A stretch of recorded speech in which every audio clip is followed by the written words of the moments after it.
Good afternoon mga ka-Wild Native. Ito po ulit si Arles Carranza, ang breeder ng Wild Native Game Farm.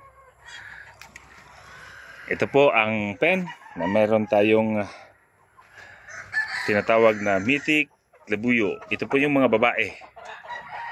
Ito ang full siblings ng ating Mythic Labuyo Igon lineage. Meron siyang kapatid na 3 babae. So ito ay excited ako para magkaroon na rin itong mga ulit na to ng mga itlog for this coming weeks. Kasi kung nakikita na natin, yung mga mukha nila ay mapupula na at saka lumalaki na rin yung palong. So itong Mythic Labuyo ay gawa ng Wild Native Game Farm. Ipinair natin dito sa Logis na Blue Face Hatch.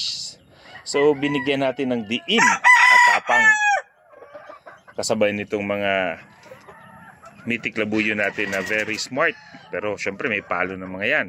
At saka ito for deep game.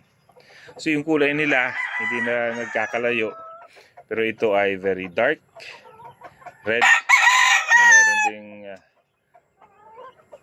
mapusyaw na dilaw sa kanyang hakel.